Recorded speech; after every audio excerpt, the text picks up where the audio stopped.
जय हिंद दोस्तों।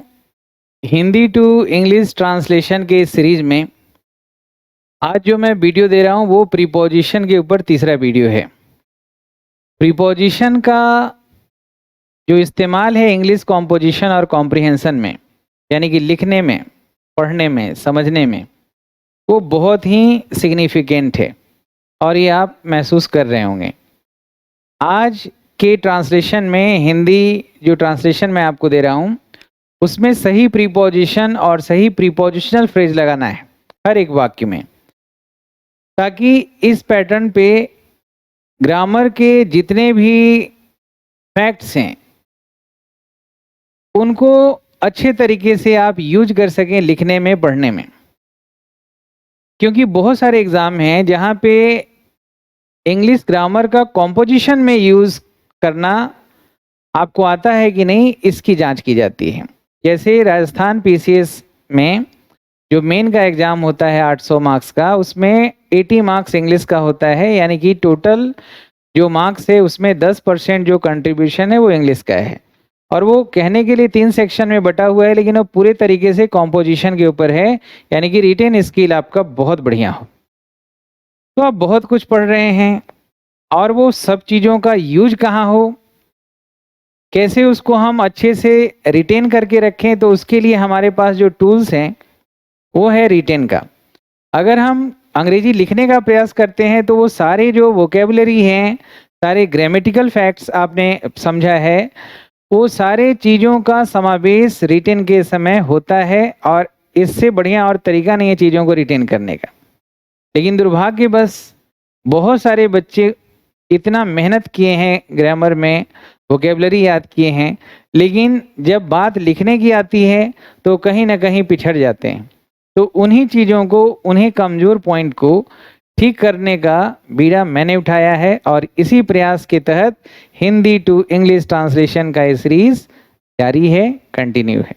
तो आज देखते हैं पहला वाक्य, जरा देखिए। दोस्तों, इसके पहले क्लास को आगे बढ़ाएं, मैं बता दूं कि श्याम शर्मा क्लासेज आपको online class, pen drive course, Google Drive course, books, ये सारे कॉम्पिटिशन्स के लिए एसएससी बैंक पीओ के लिए प्रोवाइड करता है।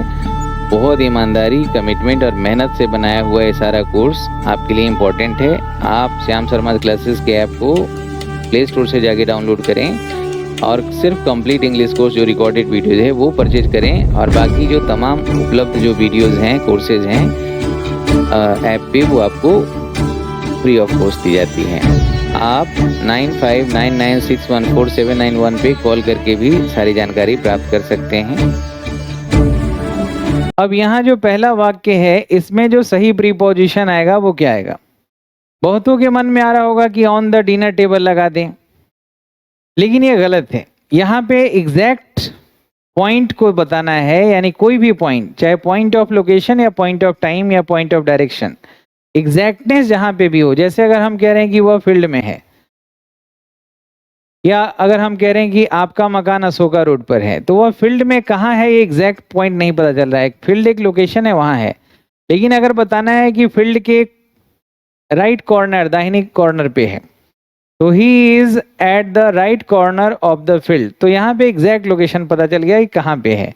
He is at the gate, at the windows, at the dinner table, at barber shops, at the medical shop, at the grocer shop. At जो होता है निश्चित समय बिंदु और निश्चित क्षेत्र बिंदु के लिए या निश्चित डायरेक्शन के लिए यूज करते हैं, यही एकमात्र ऑप्शन ही है। तो अगर आपने यहाँ पे बनाया है कि he is waiting for you eight the dinner table, eight the dinner table यहाँ पे कौन सा फ्रेज हुआ बताइए जरा? एट द डिनर टेबल कौन सा फ्रेज हुआ? कहाँ पे इंतजार कर रहा है? At the dinner table. तो ये पूरा का पूरा prepositional phrase adverb of place का काम कर रहा है। और एट हटा के अगर इसको बोलें तो कौन सा फ्रेज? Noun phrase. इसको बोलें तो कौन सा फ्रेज बताइए? ये फ्रेजल वर्ब या वर्ब फ्रेज? वर्ब फ्रेज कहेंगे। तो अगर आपने एट लगाया है, बिल्कुल सही प्रीपोजिशन लगाया है। कल रात कोई मेरे दरवाजे पर खड़ा था। कहाँ पे खड़ा था? दरवाजे पर। तो यहाँ पे भी अगर आपने एट द गेट लिखा है या ऑन द गेट लिखा है, या इन द गेट लिखा है, या इनटू द गेट लिखा है? अगर एट द गेट लिखा है तो आप बिल्कुल सही हैं। समबडी इंडेफिनिट प्रोनाउन है। समबडी एक साथ लिखेंगे, वॉज स्टैंडिंग, ये हो गया हमारा वर्ब फ्रेज। कहाँ पे खड़ा था? गेट पे। ये कौन सा फ्रेज हो गया? Adverb phrase. लास्ट नाइट, ये कौन सा फ्रेज हो गया? Adverb phrase. कौन सा? टाइम वाला। सही है। Indefinite pronoun, verb phrase, adverb phrase of place, adverbial phrase of time. तो एट अगर आपने प्रीपोजिशन लगाया है, सही लगाया। एट जो होता है कई पर्पस के लिए होता है। जैसे अगर कोई लोकेशन है, प्राइमरी पर्पस है, जैसे अगर मैं कह रहा हूं कि वह मंदिर में पूजा कर रहा है या पूजा करने के लिए मंदिर में है, तो he is in the temple या एट टेम्पल। तो टेम्पल एक लोकेशन है और टेम्पल में पूजा होता है उसी पर्पस के लिए, तो एट द टेम्पल। और सॉरी, द यहाँ नहीं लगाना है। जब भी प्राइमरी पर्पस के लिए लोकेशन का यूज हो तो एट टेम्पल। समझ रहे हैं? At school, at hostel, at library, at hospital. अगर इलाज के लिए है, एट हॉस्पिटल, ना कि इन हॉस्पिटल। और द भी नहीं होना चाहिए। सेकेंडरी पर्पस में इन होगा या दूसरा प्रीपोजिशन जरूरत के हिसाब से होगा और वहां द भी आएगा। या कोई कॉन्फ्रेंस है, पार्टी है, कोई गैदरिंग है, कोई इवेंट्स है, वहां के लिए भी एट का ही प्रयोग करेंगे। I am at party, at conference, at seminar, at meeting.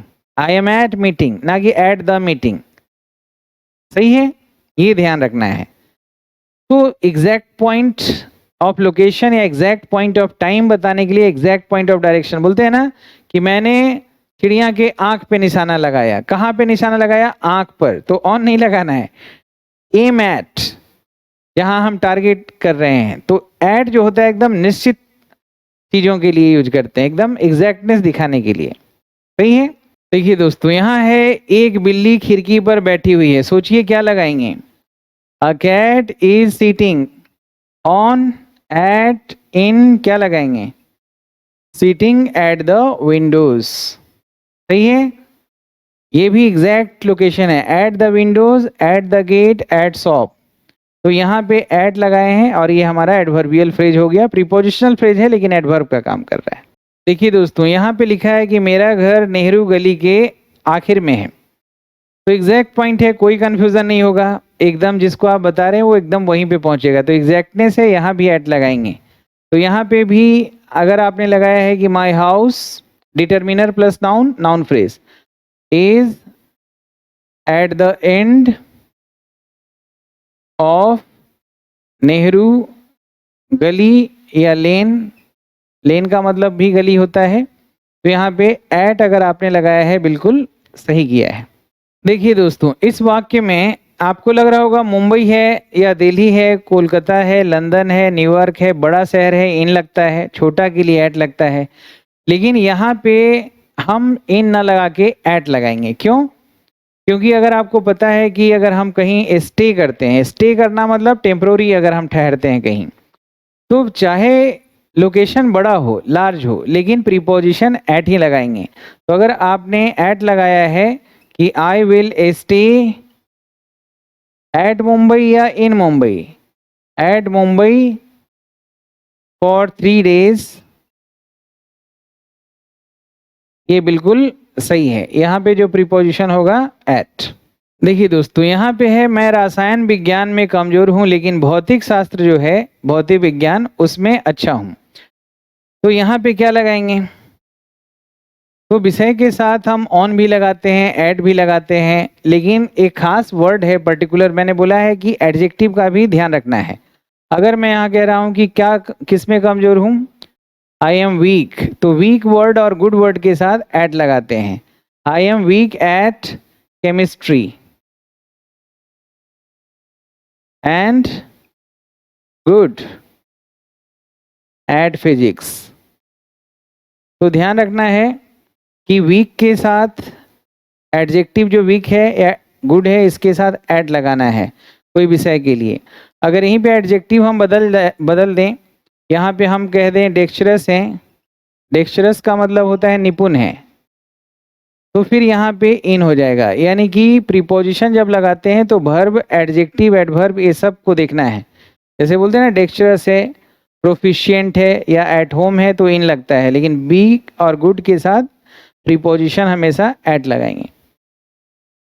अगर हम यहीं पे वर्ड बदल दें, I have good command on chemistry या वीक कमांड ऑन केमिस्ट्री, तो कमांड वर्ड है तो फिर विषय के लिए ऑन का प्रयोग करेंगे। तो संबंधों को जांचने के लिए बीच वाला जो एडजेक्टिव, वर्ब, एडवर्ब ये सब है, इनको भी ध्यान में रखना है। देखिए, वह अपनी पढ़ाई के लिए पुस्तकालय में है, तो पुस्तकालय एक लोकेशन है और पुस्तकालय में लोग अध्ययन करते हैं और उसी पर्पस के लिए प्राइमरी पर्पस हो गया, यहाँ एट लगेगा। तो यहाँ पे लिखेंगे ही इज एट लाइब्रेरी या एट द लाइब्रेरी। बताइए, प्राइमरी पर्पस है, द लगाएंगे तो एक और गलती हो जाएगा, एरर हो जाएगा। He is at library for a studies. ठीक है, ये बिल्कुल सही है। चलिए, इसमें एक प्रीपोजिशनल फ्रेज लगाइए। तुरंत के लिए क्या लगाते हैं? एक तो इंस्टेंटली के लिए on the spur of the moment पढ़ा था, यहाँ पे एट से शुरू होने वाला कोई प्रीपोजिशनल फ्रेज लगाना है। दिमाग लगाइए, मैं इस स्थान से प्रस्थान करूंगा, तो I will leave this place at once. At once का मतलब क्या होता है? तुरंत। सही है, तुरंत। तो यहाँ पे ये जो है हमारा प्रीपोजिशनल फ्रेज है। देखिए दोस्तों, इसमें भी एक आपको प्रीपोजिशनल फ्रेज का यूज करना है और तब इस वाक्य को बनाना है। इस तरह से धीरे धीरे सारे phrasal verb, prepositional phrases, idiom phrases को मैं आपको यूज में लाना सिखाऊंगा। वह जोर से गाना गा रहा है। जोर से के लिए तो लाउडली भी होता है, तो वह गाना गा रहा था, गाना गा रहा है तो इज लगाइए। He is singing at the top of his voice. Prepositional phrase, एक फ्रेज होता है prepositional, at the top of one's voice, यानी कि जोर से, लाउडली। तो यहाँ वंस पॉजिटिव एडजेक्टिव के जगह सब्जेक्ट के अनुसार हमने हिज लगाया है। अगर सी होता तो हर हो जाता, यू होता तो योर हो जाता। At the top of one's voice का मतलब हो जाता है लाउडली। ऐसे भी बोल सकते हैं। तो ये एक वर्ड है और ये ग्रुप ऑफ वर्ड्स है, तो इसको फ्रेज बोलेंगे। फ्रेज तभी बोल रहे हैं जब ये ग्रामेटिकल कोई पार्ट में एग्जिस्ट करता है, तभी, नहीं तो नहीं बोल पाएंगे। ऐसा नहीं कि कोई भी ये टॉप और ऑफ बना के फ्रेज बन जाएगा। हाँ, द टॉप बन जाएगा फ्रेज, क्योंकि ये नाउन फ्रेज कहला सकता है, ये नाउन फ्रेज कहला सकता है। समझ रहे हैं? इसमें भी एक आपको प्रीपोजिशनल फ्रेज यूज करना है जो एट से शुरू होता है। वह हर बाधा के बावजूद अपना लक्ष्य प्राप्त किया, हासिल किया। तो क्या हो जाएगा? पहले जो जानते हैं उसको यूज करिए। He achieved his goal at all hazards. At all hazards का मतलब होता है सभी बाधाओं के बावजूद। जैसे बोलते हैं ना हजार्डस, हजार्डस का मतलब क्या होता है? बहुत ही हानिकारक, डिस्ट्रक्टिव। तो यहाँ एट ऑल हजार्ड्स का मतलब समझिएगा सभी बाधाओं के बावजूद, डिस्पाइट ऑल डिफिकल्टीज या in spite of all difficulties. आपको पता है ना कि डिस्पाइट के साथ ऑफ नहीं लगाना है और इन स्पाइट के साथ ऑफ छोड़ना नहीं है। सही है? इस वाक्य में भी एक प्रीपोजिशनल फ्रेज यूज करिए। क्या हो जाता है? लगातार का क्या होगा? जो एट से शुरू होता है। मैं अपना लक्ष्य प्राप्त करने का लगातार कोशिश कर रहा हूं, यानी I am trying to accomplish या अचीव। अकम्प्लिश मतलब ही पूरा करना, प्राप्त करना, या अचीव भी लिख सकते हैं, achieve my goal at a stretch. At a stretch का मतलब होता है लगातार। सही है? तो इस तरह से प्रीपोजिशनल फ्रेज याद रखें धीरे धीरे। इसमें बताएं दोस्तों, आपकी शांति और समृद्धि खतरे में है। क्या हो जाएगा? प्रीपोजिशनल फ्रेज का यूज करना है। योर पीस एंड प्रॉस्पेरिटी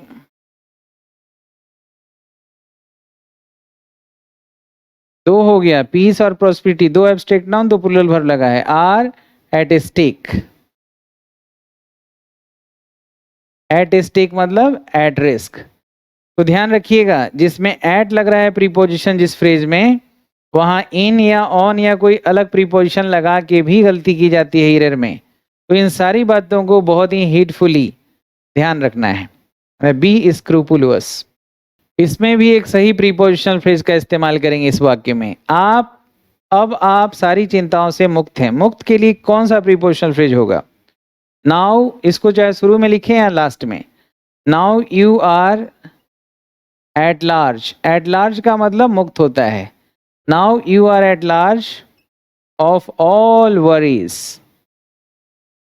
सभी तरह की चिंताओं से मुक्त हैं। तो एट लार्ज मैंने प्रीपोजिशनल फ्रेज यहाँ पे यूज किया है। यहाँ पे है कि मैं राम के निर्देशानुसार ही कार्य किया था, तो एक प्रीपोजिशनल फ्रेज यहाँ भी यूज करेंगे। आई वर्कड, मैंने किया था, पास्ट में है। I worked at the instance of. At the instance का मतलब होता है के निर्देशानुसार। At the instance of.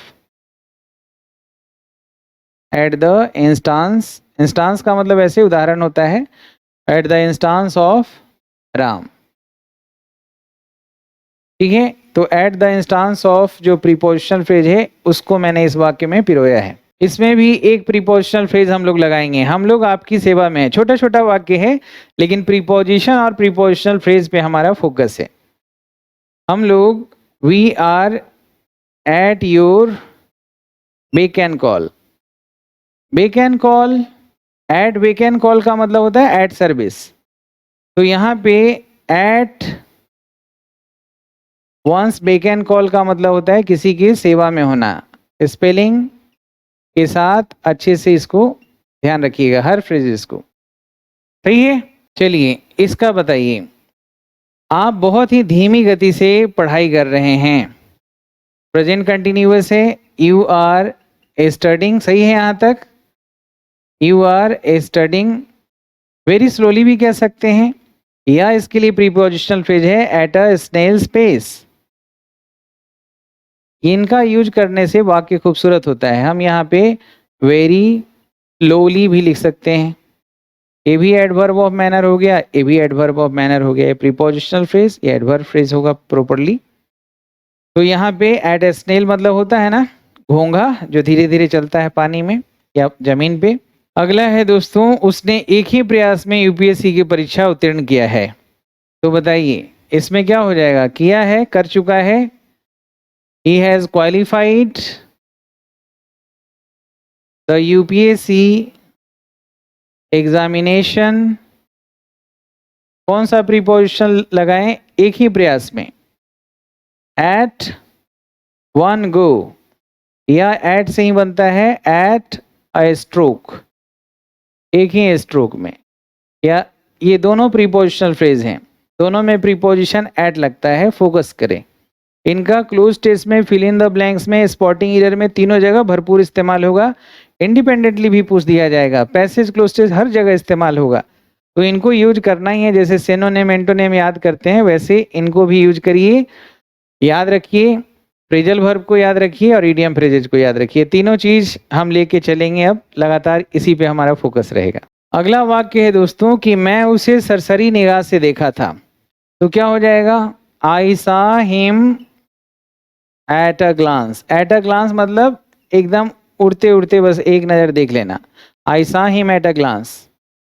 ठीक है दोस्तों, तो प्रीपोजिशन चैप्टर के साथ साथ फ्रेजल वर्ब जो सब्सिक्वेंटली हम यूज करेंगे, फ्रेजल वर्ब को, इडियम फ्रेजेस को।